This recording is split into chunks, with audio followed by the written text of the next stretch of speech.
Hi, I'm Billy Keels, the host of the Going Long podcast.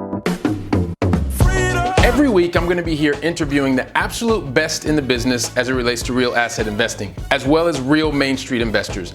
We're going to be having conversations where you can listen in, and that's going to help you to continue on your path to education so that you feel much more comfortable as well as confident in investing long distance. So make sure that you go ahead and subscribe to the channel. Make sure that you're liking it as well, because that way you can get every single episode as soon as it comes out. And by the way, don't forget to leave today's episode a 5-star review. Let's go ahead and listen to today's conversation. Welcome to the Going Long podcast. We're back once again to continue to educate you so that you feel much more comfortable and confident in having control over investing beyond your backyard. I'm your host, Billy Keels. And you know what? If you've ever wanted to know what it was like to get so close to accomplishing your dream, and right before you get there, you pivot and decide, you know what?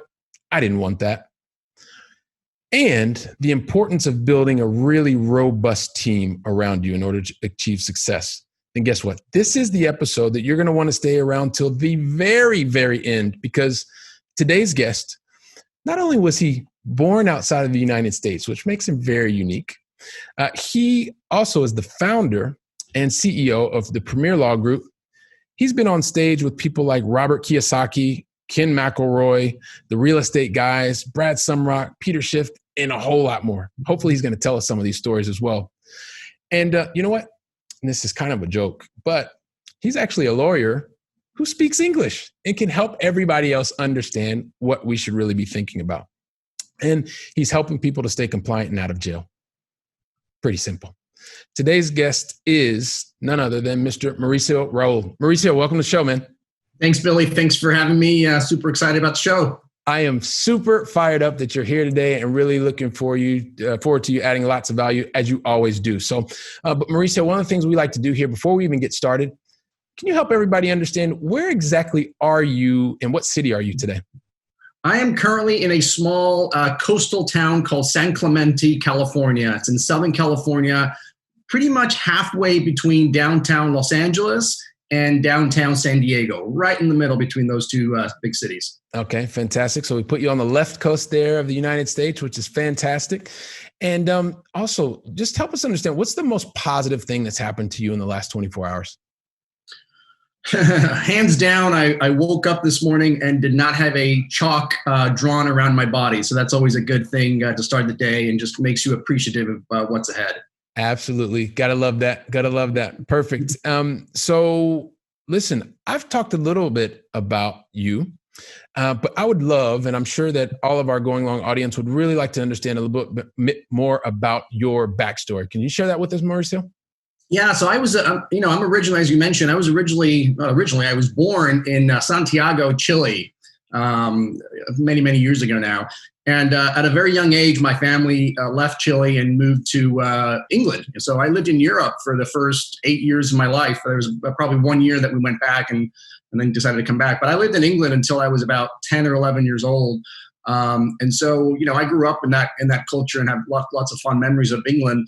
But my dad was a doctor. He wasn't in the military or anything that really caused him to have to go around for his job wise. But he would always try and come back to the Chile, and just never worked out. So we kept bouncing around. Then finally, about now, that's actually our anniversary is coming up. It's going to be 32 years. He decided to, instead of going back to England, that one of his best friends had moved to the United States. And so we came up when I was 15 years old here in Southern California. And so I've lived, not only in those three countries, but, not too long ago, right after my first daughter was born, we moved to Belize.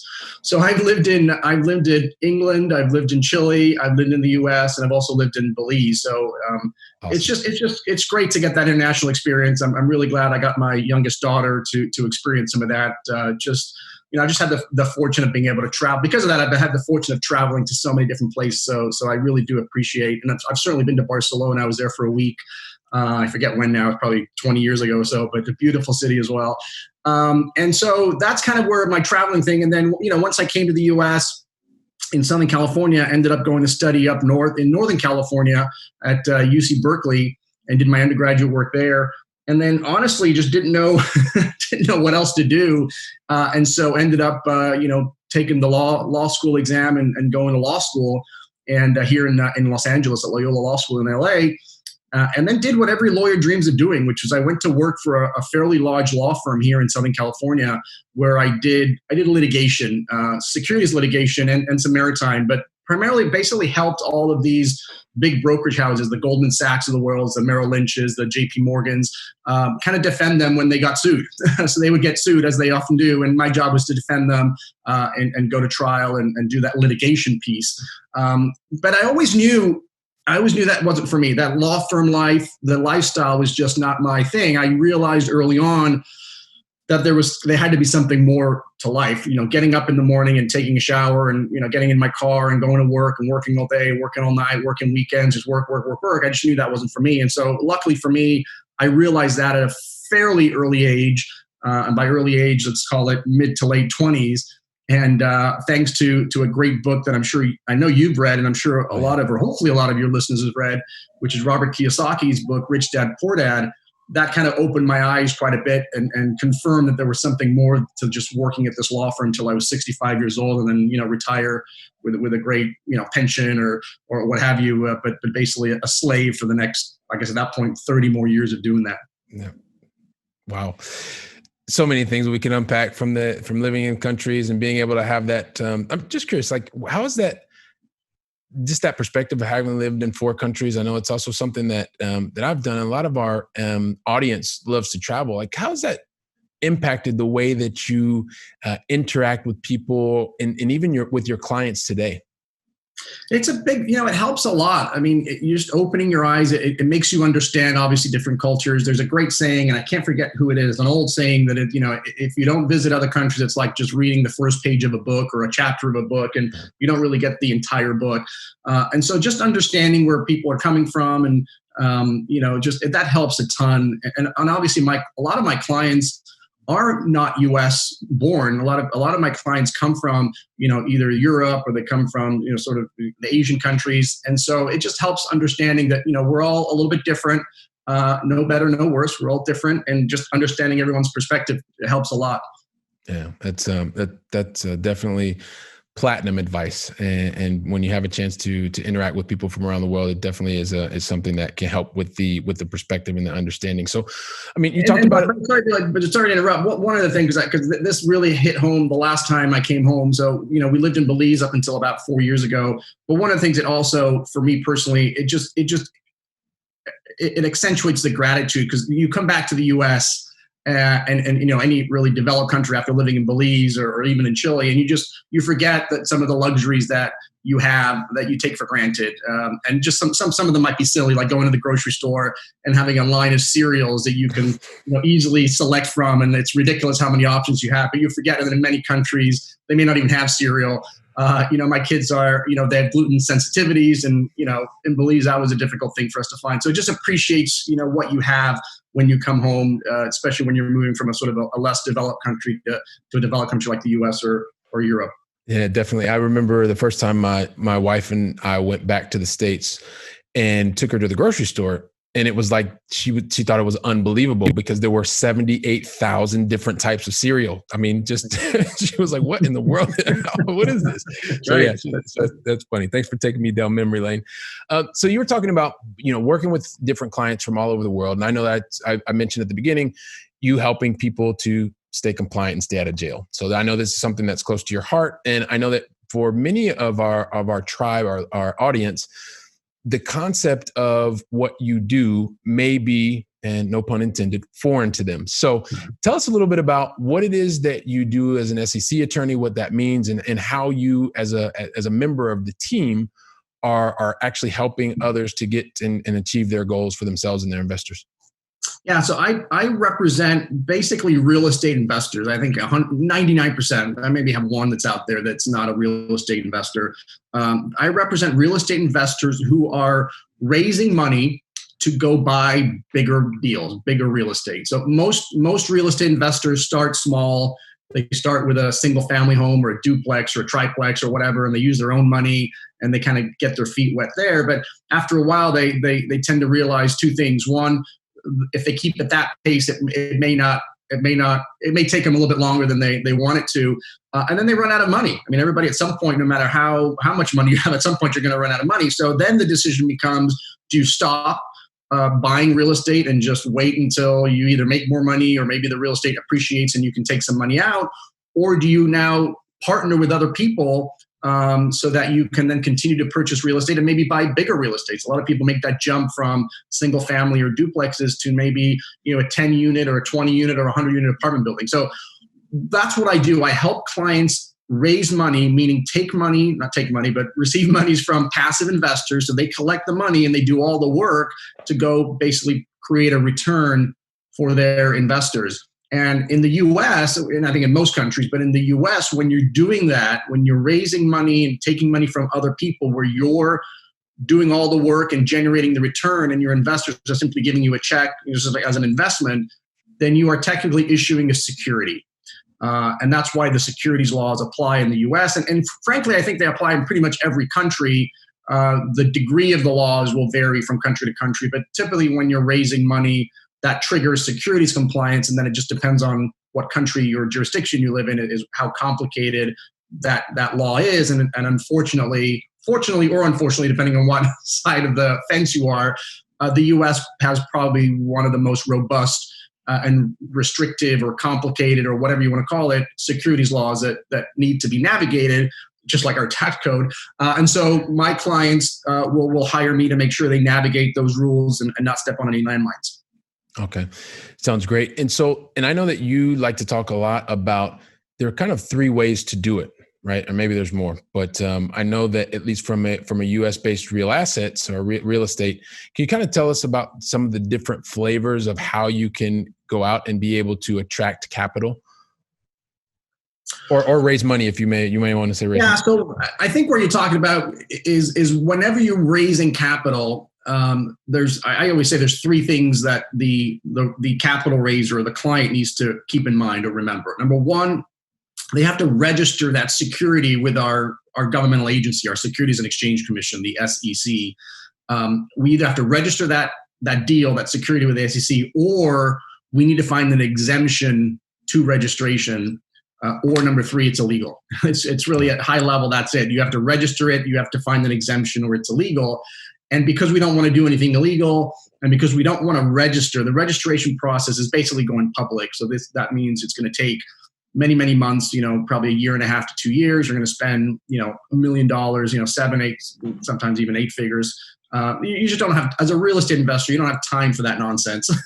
And so you're always looking for an exemption to the registration process, which is where I come in. I find that exemption for clients, and then I make sure that they comply through whatever exemption we've figured out. And, luckily for us in the US anyway, there's a few exemptions there's plenty of exemptions that you can pick from, but there's two that are by far, there's actually really one that's by far the most popular. One of them, I would say 90% of people use as an exemption. And then when you add the other one, you're up to like 95% of everybody using one of these two exemptions. Okay. And what would those two exemptions be? These are exemptions that fall under what we call, we have regulations, and these are under Regulation D as in David, Reg D exemptions. And the two specific ones under that regulation they're both Rule 506s. So 506B would be one of them, and Rule 506C as in Charlie would be the other one. So most likely a real estate syndicator, which is what my clients typically refer to, will rely on one of those two exemptions so that they can avoid the registration process and still do a legal money raise. Okay, fantastic. So you're giving us the idea of the different type within the Regulation D. There's a way to be able to do it and do it legally, compliantly, in a compliant manner. So that is fantastic. Maybe if we kind of switch on the other side, right? Because that's really for someone who's looking to attract capital or to raise capital. But a lot of people, and I know that you're a big believer in being able to ask the right types of questions. And so what would somebody who is really looking to go beyond the stock market and is looking to maybe get into one of these types of investments, like what kind of questions should they be asking, things that they should be looking out for? Look, I think the number one thing in these private, we call these private offerings, these money raising deals, is ask questions about the individual, the sponsors that are putting together these deals. That's by far probably the biggest risk that you have. So you're trying to identify all the risks involved in the deal, because this is not a deal that you can, invest in like the stock market and tomorrow decide I changed my mind and get out of it. So that you're going to be, maybe it's not the great word, but you're going to be stuck in this investment for 3, 4, 5, 6 years. So you've got to make sure you're doing all your due diligence on the front end, and the experience and the knowledge of the sponsor, which is a person or group of people that are putting this together, and their ability to execute on the business plan is, in my opinion, by far the most important thing. You could take a really great deal and have a really bad management team, and that investment will go south. You could have a pretty average or maybe not a great deal, but if you got really good management, you could probably salvage something out of it. So that to me would be the first line of questioning that I would look at the experience and knowledge of the person executing. And then look, you've got to recognize that all investments have risk, including real estate, which is probably the best asset class out there, in my opinion. It still has risks. And so my job actually as the attorney representing the sponsor is to identify those risks and disclose those to the passive investor. So it's really important for the investor to be reviewing the documentation that is provided to them, because it's not just a bunch of legalese and just a bunch of legal docs that they need to sign. It actually will disclose to them all the particular risks involved in that investment, so that then they can make an intelligent decision as to whether that they're comfortable with those risks, or if the reward or potential reward they're getting outweigh those risks. So start by reading that document, and then just grill the sponsor, ask them the questions. And if there's not something that's not clear, have them specialize it, because that's how you're going to find out what the risks are. And particularly look out for investments that don't have a disclosure document, because if you don't have a disclosure document, that's probably a red flag. In fact, for me, it is a huge red flag if the person putting the deal together doesn't really have anything to show you other than a fancy brochure. They don't have legal documents, which would typically be something called, in the US anyway, would be called a private placement memorandum, a PPM. That's what discloses all the risks. So if somebody comes to you with an investment idea and they're like, well, where's the PPM? And they're like, well, we don't have one. Why not? Because we don't need one. I'd start, that would be the beginnings of some red flags if one is required, which most of the time it is. So, and this is very, very useful in terms of understanding what to look for. So you've talked about maybe one of the documents, which is the private placement memorandum, or the PPM, and also being able to, that's one of the documents that will really tell you about a lot of the risks, or all of the risks or the majority of the risk, maybe is the right word, yes. in the particular project. You also mentioned that there were documents. Are there any other documents that would be helpful for our audience to kind of understand, like what other documents beyond the PPM would they look for? Look, the main document is going to be what we call the business plan, or sometimes called an executive summary. And if you were investing in the stock market, every mutual fund in the US would have a prospectus, right? It's really a nice, it's a marketing piece. So it's a document that outlines the project, outlines information about the people putting it together, the sponsors, and basically outlines the business plan. Like, what exactly are they planning to do with all the money that they're going to raise? And in the multifamily space, that typically involves buying an undervalued asset, spending some money to fix it up, and then increasing the rents and increasing the occupancy, and then having some kind of an exit, either a sale or a refinance. I mean, whatever that looks like, all that information, plus information about the market, information about the specific property. I mean, all that information really is in that brochure or that business plan. So that's probably the first thing you're going to look at, and probably you'll make your initial decision based on that document plus the conversations with the sponsor. Then you would look to the PPM to just make sure that there's, you understand all the brochure kind of tells you all the great things about the deal. So the PPM will tell you all the risks. So you want to look at that. Then there's another document called the operating agreement, because, you are literally buying kind of a stock in a company. In this case, they're usually LLCs, limited liability companies. So you're a member of that company. So there's going to be an operating agreement that outlines all the rules and regulations involving around that company. You are going to be a part owner of this company. It might not be a large number. It might be 2%, 5%, whatever. But you are going to be a member, and you're going to have some voting rights, and be limited voting rights, to be honest with you. You are, after all, a passive investor. But if something big happens, maybe you don't like the way the management's doing things, or whatever, you depending on the operator is going to outline what your rights and obligations are in that company. And then you also want to make sure that all the things that they've been telling you in the business plan and the PPM are actually in the operating agreement, because they can tell you all these wonderful things in conversation, but if it's not in the operating agreement where all the rules and procedures are outlined, then it doesn't exist. So that's another document you would look at. Typically, we provide investors with a questionnaire, because in the US, these exemptions will limit us sometimes of the type of investors that we can accept. And so we want to make sure we have a record of what type of investors everybody is. And in some exemptions, we are limited to a certain number of type of investors. So we want to keep track of that. So there's a questionnaire that provides that information for us. And then there's a subscription document, the subscription agreement, which is actually the document where you officially subscribe and sign on the dotted line. And this is how much I'm going to invest. And you make certain representations that we want you to make. Okay. Well, that's been super valuable, Mauricio, to be able to talk and help us become more familiar with documents like the private placement memorandum, talking about things like the questionnaire, also talking about things like the executive summary, which is more of the marketing document, the operating agreement, and the subscription agreement. So these are very, very helpful to become familiar with these types of documents when we're looking at this type of a security. And just want to make one other clear point.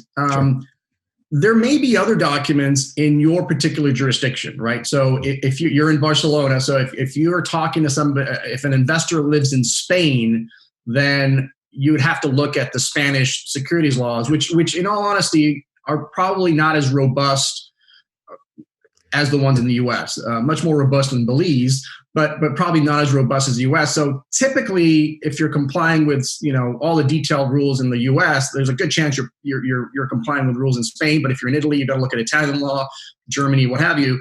And so it's just make sure that, again, if you're the sponsor, they're going to be checking with securities attorneys in that particular country, and there may be other documents that they have. But from a US perspective, those are the documents that we typically see. Yeah, and this is one of the main reasons that this is so valuable, right? Because there are so many people that are really interested in understanding about the US-based real assets or real estate. So now you're helping them to be much more familiar with these types of terms. So then when they're actually going out speaking, talking about a particular opportunity, that they can be more informed and more educated. And I guess kind of speaking about that, and I know you and I talk to a lot of people that are based in the US. What we're focused on here is a lot of people that are based outside of the US. Kind of what are some of the things that maybe non-US residents or non-US citizens should keep in mind from a legal perspective when they're looking at an opportunity like this? Because I know I'm surrounded by people every day that are looking at, hey, how do I invest outside of my country? How do I invest more specifically in the United States? Yeah, I'll think of this reverse, because I always talk about what happens from a U.S. perspective if you're taking funds from a non-U.S. person. So let me look at it from that angle too. First of all, I talked about those two common exemptions, which are Regulation D, as in David, but it is possible that if this person raising the money is exclusively raising money from abroad, that they may not rely on that exemption. And so some of those documents may not be required, like a PPM may not be required if they're relying on a Regulation S, as in Sam. And that would almost exclusively put the burden on whatever securities laws in the country that you're in. But other things you've got to keep in mind are, for example, number one, you want to check with your tax professional in your country, because most likely you'll be investing in a limited liability company, an LLC. And there's some countries that don't recognize LLC. I don't know if Spain has LLCs or not, but let's just take Canadians, for example. Canada does not recognize an LLC that doesn't exist, just like there's a lot of entities that you guys have that we don't have in the US. And so under Canadian law, for example, it just defaults into a corporation. And so if you're in a country that doesn't recognize an LLC, what does it default to? And does that have any tax consequences for you specifically that may not have for somebody else in the US? For example, a double taxation. So again, one of the issues in Canada is with a C Corp default, they get double taxed. They'll get taxed at the LLC, at the corporate level, and then they'll also get taxed on the individual level. So they get double taxed, which is no fun. So that's probably number one. Just make sure that there's an LLC that exists in your country. The other issue you've got to remember is the U.S. has a lot of really tough, international withdrawal. I don't want to call them capital controls, but certainly if you invest money, let's give you an example. If you're a foreigner that invests money in the U.S. directly from abroad, the person that receives your money, number one, will report any income that is coming back to you to the U.S. government, the Treasury Department, and they actually have a withholding requirement. Yep. So they will be required to withhold 30% of any profits that come back to you. They're going to withhold that 30% in order for you, essentially to force you to file a tax return in the US, because if they didn't withhold it, there'd be no incentive for you, unless you visit a lot and have a lot of property there, there'd be no incentive for you to file a US tax return. And so just keep that in mind as well, that's going to be something, if they end up doing that, don't think they're stealing your money or not giving you the 30%. They're required by law to send it over to the Treasury Department. So that's another big one that just you've got to be aware of. And then the other big one is probably, there's always, anti-money laundering statutes that need to be complied with. Now, generally, as you guys know, anytime you wire money to the U.S., it always goes through a large, what we call intermediary bank. It's not going to go straight into my account. It's going to go through a Bank of America or a Chase or something big. And they typically do a pretty good job on anti-money laundering. But it is, so just keep that in mind too. Your money may be frozen for a while as they do their due diligence, and it may take a while to get released, or you may be inadvertently on somebody's blacklist and you may not get the money back, whatever. So that's another thing just to keep in mind. So it's really interesting. So when you're talking about this story, I remember getting started years ago and having legal and tax teams both here in Spain and the United States on the same call, because things like you're talking about now. So for instance, in Spain, there is a sociedad limitada, which is the equivalent or the equivalent of an LLC in the States. And then you have other types. So making sure that the teams are able to speak to one another, understand one another is something that is key. And also what you're talking about, Mauricio, you being focused on the legal aspect, but there's really overlap. And there are things that even as a legal professional that you want to make sure that we are speaking to, or that you're speaking to your tax professional, because they're both legal and tax consequences. And I think that goes back to what we were talking about in the beginning of making sure that the team is on the same page, so that you as an investor, you're getting the best information for your specific context. Yep. I mean, my clients, I will always recommend my clients in the U.S. to make sure they have somebody on their team, a tax professional that has experience with cross-border transactions, because there might be ways to mitigate some of these things from the U.S. side. And then we will ensure that my client in the U.S. specifically reminds the investor overseas to make sure they're checking with their tax professional. And in fact, we'll have some kind of a disclaimer in our docs to say, look, we don't know anything about your tax jurisdiction. And there might be steps that you can take very simply to mitigate that. But you just need to be aware of them. Again, in Canada, for example, they do recognize partnerships, limited partnerships. And so typically to get around the issue of double taxation is that they just create a limited partnership first and invest through their limited partnership. And it may be something similar in some of the European countries. Okay, awesome. So, when you mentioned the Regulation S, I remember, I think it was about a couple months ago, I saw you on a video in New York City, and you were actually talking about Regulation S, which I know that you spent, and that's just one of the things, right? And you do an amazing job of keeping your community and many communities educated. And I know that you are, like I said in the beginning, like if you haven't seen Mauricio on social media, you must have literally been hiding, because he's all over the place. So taking that, you talking about Regulation S, I'm thinking about the video and social media. How is this social media beginning now to impact the world of raising funds? Yeah. So until recently, you could not advertise, your offerings. And when you were raising money in the US, you could not advertise that. It was meant to be for people you already knew, friends and family and associates. And then unless you registered it, which we already talked about, we didn't want to do. If you registered it, then you could, it's a public company at that point.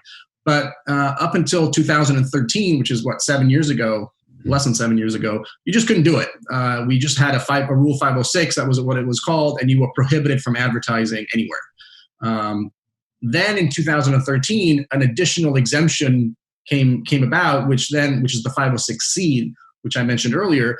And that suddenly allowed you, still at a private level, it wasn't going public, but you were actually now allowed to publicize your investment. So you could go on social media, on podcasts, on whatever, and just blatantly talk about your deal and solicit people to call you to invest in your deal. Now there's a bunch of rules that go along with that, but that's a new development. And in about the same time, I would say, look, this is 2013. I mean, I know it existed beforehand, but really social media through the years now has really become more and more mainstream. And so a lot of people tend to use social media to either directly or indirectly promote their investments. And if they're relying on this 506B, the original one of the things you cannot do under the most popular exemption, bar none, is 506B. It's a great exemption, but one of the limitations, or the main limitation, is you cannot advertise.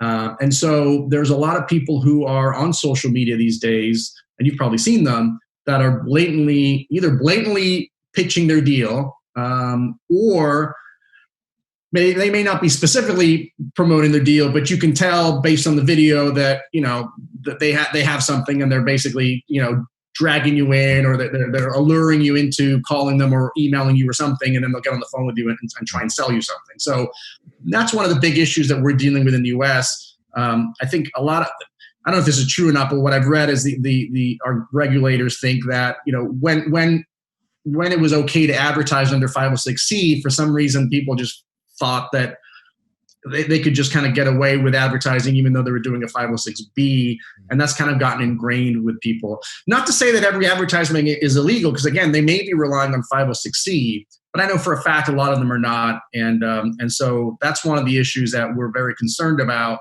because as you know, we've had a really good run. We had a really good run for 10 years, and now that things are kind of softening up a little bit, we don't know if it's going to go back to normal or how quickly. People who have bought properties in the last couple of years are struggling because they bought them at the peak, and some people would argue may have overpaid. And so those are going to be struggling, which means there's going to be a lot of complaints. I foresee a lot of complaints here in the next 6 to 12 months of investors who either are losing money or not getting paid or what have you. And I think those are some of the things that the regulators are going to focus on when doing their investigations. Yeah, so I think these are key. And I know that you spend a lot of time helping people understand what they should be looking for, not looking for, what they should be doing, not doing. Going back to what we talked about at the very beginning, staying compliant, staying out of jail. You like to keep it simple. Yeah. So before we start to take it home, there are I'm thinking about that person who is, you talked about being a syndicator or a general partner or a key partner, somebody that really wants to roll up the sleeves and take on that responsibility. I've invested with other people before. Now I'm really wanting to get involved in it. Like, what would you say is the best way, or what have you seen that tends to work, that will give a higher level of success for someone who wants to get into the general partnership portion of raising capital? I think the two things I've noticed is, number one, obviously getting educated. So there's several programs out there that I think help you collapse timeframes. You can either do it the hard way and learn it and do the trial and error thing and learn that way, or you can collapse timeframes and hire somebody, a coach that can kind of walk you through that process. So that'll be number one. And then I think if you're a first-time syndicator, what I've seen a lot, which I think has worked really well, is just partnering with someone who's experienced. And so maybe your first syndication deal isn't all, your first syndication deal may not be a 300-unit apartment building that you've never bought something that big before and you're just going to go do it. Or do you partner with somebody who's, this is maybe their 5th or 6th or 10th offering, and then you come in and help them, and you're basically there to learn. You may get obviously a little bit of the thing, but you're really there to learn, and you can get a couple of those under your belt first, and then you can venture off on your own because now you've gone through that experience. Because there's no, you can do all the coaching in the world, but until you actually go through the process and understand how it works and how, there's one thing you draw it up on paper, but then to execute even the capital raise, you just don't realize. Probably the biggest thing for first-time syndicators, they just don't realize how long it takes to actually bring the funds home. Even if somebody commits on the phone and says, yeah, I'm in, and I'll put in, $50,000 or $100,000, the money doesn't show up in your account the next day miraculously. It may take a long time for them to actually commit. And in fact, there's a saying that you typically have to get anywhere between 2 and 3 times the amount you need in commitments, because you'll lose about a third or half of those people who originally said they were in. And then when it's time to actually write the check, they can't do it. So that's just things you just don't learn in a book or on coaching. You just got to go through that pain. Yeah, and I'm sure that resonates with so many of you right now, because in the sales world, that's exactly what happens. It's the thought of, you have to make sure that your pipeline has so much more in it, because everything that goes in the top of the funnel doesn't actually make it out the end of the funnel. So and the other thing that you want to really keep in mind too, and this is something, this is not a legal thing, but the time, if you're in the business of raising capital or raising money, the time to raise money and find investors is not when you find a deal, right? By then you should have a nice group of people that either express some serious interest or, that you can go out and pitch this to. The time to really get into relationships and establish these, really the relationship, this is a relationship business, is either in between deals or before your first deal. And so by the time you find a deal, you should already have been talking to your potential investors over the last several months. You've kind of educated them about, real estate if they're new to real estate, or you've educated them about a particular marketplace that you like or why you like it, or a particular asset type, 200 unit, 100 unit, whatever. You've already educated them and had conversations with them, and you know what they're looking for. So by the time you find the deal and you're presenting it to them, it's not the first time they've heard of you or haven't heard from you in a couple of years. You've been having constant conversations with them so that they're kind of primed. But when you find the deal, you're not like, okay, unless you're advertising, and then maybe that's a different strategy. But once you find the deal, you hopefully already have an audience or a list or a group of people that you can then present it to them, and that's where you start getting those 2 to 3 times the commitment, so that you can then finally collect the money that you're looking for. I love that advice. It's fantastic. And it goes beyond just the legal portion. This is really about just in general. And so one of the last questions, I know that you are, and I mentioned it before, you are all over the place. And when people get to see you, when you're out you are at every single major event. Your reputation precedes you, your company, the quality of work that you do. And I know a lot of that has really accelerated because of your presence and you being on the circuit or at many number of events where people actually can get a chance to meet with you face to face, and then they get a chance to meet with your team. And me being one of those people, right? And so I'm just curious also too, this whole kind of environment that we're living in now, where we're not able to actually get out physically to see people, kind of how that's affecting you. Because I'm sure there's probably 2 different ways that you're looking at that, but how is this affecting you, not being able to actually get out and travel as frequently as you were before? It's actually been great. So again, similar to raising money and making sure you've established those relationships ahead of time, I made a decision about a year ago to start moving away a little bit more. Than I was doing so many events and spending so much time on airplanes and airports and hotel rooms. I've got 2 little girls at home that I wanted to spend more time with. And with the power of the social media and the internet, I just made a decision that I would try and cut back a little bit on the physical presence stuff. I'd still do the major ones that you and I still see each other at, the Real Estate Guys and the Summer Group and all that stuff. And now I'm doing a lot of the stuff with Rod Khleif. But I really wanted to shift a little bit more to social media because actually, first of all, I can get a larger reach in social media. If I do a presentation, even if it's in front of 100, 200, 300 people, it's great. But I can do a video or something live and speak to thousands of people, right? So I've already started doing that shift. So when this actually came, first of all, it was nice because I didn't have to travel for a while. But number 2, I'd already kind of set the foundation for doing it. And it wasn't like I just started, oh my God, what am I going to do? I need to start a YouTube channel, or I need to start a social media channel with no followers. I already had kind of a following, so I'm able to put content out there and remind people that I still exist. The drawback is obviously the biggest drawback with social media is you don't get to physically meet people one-on-one. You don't have the luxury of having, you can do this, but you're having these one-on-one conversations. When I go to an event, I speak to, I do my presentation, but then afterwards we're shaking hands and we're talking and we're having one-on-one conversations and I'm answering specific questions. And so I lose that when I do social media, but I think I maybe make it up because I'm speaking to a much larger audience. So for me, the transition hasn't been as difficult, I think, as maybe others who suddenly woke up and said, oh wow, I rely on all these events that I need to go to. And now I better start something on social media. I'd already started, 12 to 18 months ago. Okay, perfect. And I hearing you with that, knowing the amount of time that you really enjoy spending with your family, it's been kind of a blessing in disguise, so to speak. And as you said, you already had the foundation there. So 2 things.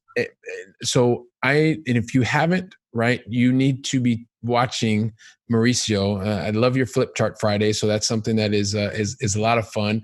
And I know we can see you on a number of different social media channels. And you personally have really helped me understanding the different contexts that I'm going through, living outside of the United States, wanting to continue to accelerate the business. And I've appreciated that about you, Mauricio, in the events that we've seen, that you always seem to make a way to find, even if it's just 10, 15 minutes, to really listen, contextualize what, in my case, what I'm going through and looking for some different options.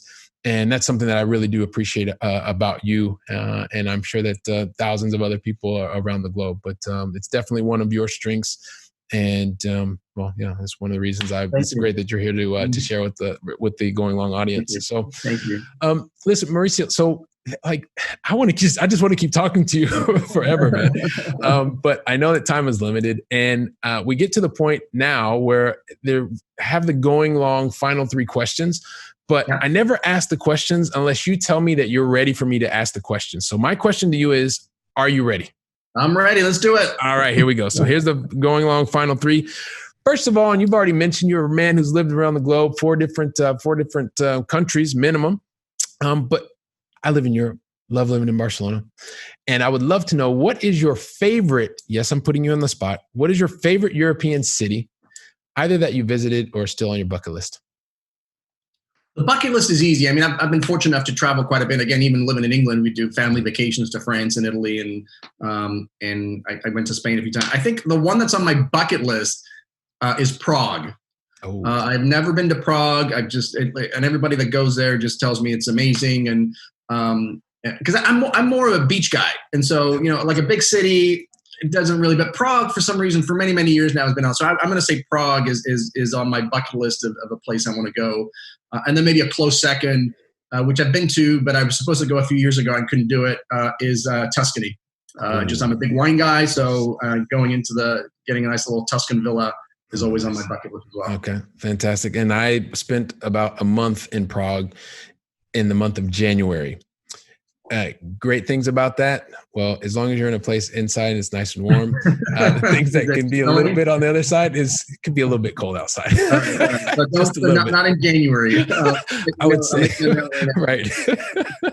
I would say June-ish, but so that's great. So I got to vote for Prague, and then the Tuscan region of Italy. Great. Yeah. So Mauricio, you've been out there. You have you've attained a level of success and are continuing to build on that success and help others.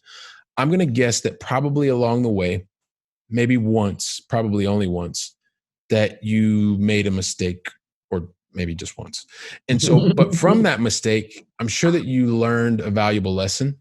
And I would love for you to share, like, what one valuable lesson would you pay forward to somebody so that they may not pay 100% for the same mistake? I think just because it's so recent, one of the big mistakes I made and encourage others not to make it is don't wait. And that's very vague. And so let me just give you some context. People always have things on their list of things they need to do that are important. An easy one is, at our age, I need to put an estate plan together. I need a will and all that stuff. And you're like, I'll put it off. In my case specifically, it was just I needed to. I was just a single attorney and I was a single point failure. And I'm like, I got to fix that. I got to put a team together. But you're so busy in your day-to-day activity, you don't step back and look at the bigger picture. And then a couple of years ago, I got sick, where I literally had, for 6 months, I had no income and my business shut down because I didn't have a team. And so from that, I've learned from that and realized if that ever happens again, I need to have a plan in place so that the business can keep going. So I just don't wait on things. I think that's one of the things. If there's something on your list, and it might be something as simple as calling a loved one that you haven't spoken with for 5 years. Like, you just never know if they're going to be around tomorrow, and so just don't procrastinate, I guess, is one of the things. If it's really important, it's on your list, even though you may think you've got time, you really don't have that much time. Love that. So don't wait. To the point. Makes a lot of sense. And then lastly, so speaking of books, and I know that you enjoy reading, and I know that you are a published author as well. And so I would love for you to share with us, like, what book are you recommending right now? Well, I think for look, if understanding who your audience is, I mean, if you have not read Robert Kiyosaki's Rich Dad Poor Dad, I would certainly start there. That's just an outstanding book in general, and it's mostly on mindset, just really mindset. But that was a mind-blowing experience and a life-changing book for me. So if it's a life-changing book, I've got to recommend it. And then, our good friends from the real estate guys, Robert Helms and Russ Grape, wrote a book many years ago called Equity Happens, which is basically showing you, why real estate is the best, wealth creation vehicle of all times. And so that's a good primer on why real estate. So I think those two are my big recommendations. If you're starting a business or want to grow a business, I would recommend Traction by Gino Wickman. That's a great book on showing you how to scale and put systems in place and processes and all that stuff. But I think Rich Dad Poor Dad is such an easy read, and it's probably the one that would have the most effect if you have not read it yet. Awesome. So we'll go with Rich Dad Poor Dad, and we'll also make sure that Equity Happens by our buddies, Russell and Rob, get there, and then also Traction. So because you're you, Mauricio. So look, there have been so many golden nuggets, platinum nuggets that you've shared with us from the very beginning of being born outside the United States in Chile, and then being able to live in the UK and having lived in Belize and in the US, to being able to follow your dream, realize that once you got there, it was, you wanted to do something else. You had the wherewithal to make that bold decision. Since then, you've been able to go out and positively affect so many people that are really looking to gain more control over their own lives, financial as well as other parts. You've helped to educate us today, really helping us to understand a number of the basic documents that we should be looking for from a legal perspective when we want to look to get involved in more of a private type of security. And you've also shared some life lessons with us, and also helping us to remember that, listen, don't wait. When you want to be able to do something, take the action now. And because of all these different things that you've shared with us, Mauricio, and like I said, I want to keep talking to you forever and ever, but I know you've got to get ready and go, and me too. Listen, I want to keep talking to you. I'm sure everybody else wants to keep talking to you, follow you, get to know you and your team. So please help us understand, how in the world can we learn more about you and your team?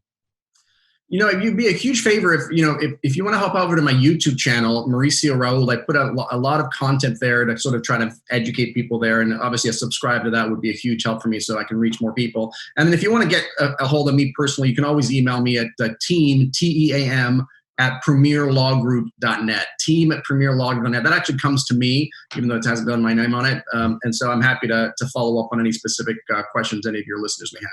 Team premierlawgroup.net, and there's a way to contact you, to contact you. And I'm going to subscribe as soon as we finish this. So everybody else needs to be subscribing as well.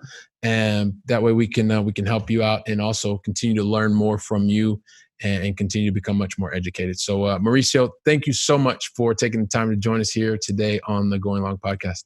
No, it was a pleasure, and thanks for having me. Awesome. So for everyone else, Going Long audience, once again, really thank you for joining Mauricio and I today. If you've enjoyed today's episode and all of the platinum nuggets that Mauricio has been sharing with us, would really appreciate it that you go out and at least share this episode with 2 to 3 other friends, right? Because we want to continue to build our community with like-minded people. And this is another way that you can also help our community to grow. And if you liked the episode, like I said today, feel free to go ahead and leave us a 5-star review, because that's always nice. And listen, I look forward to welcoming you back to the very next episode. And until then, go out and make it a great day. Wow, don't you love hearing from top-notch experts in the field?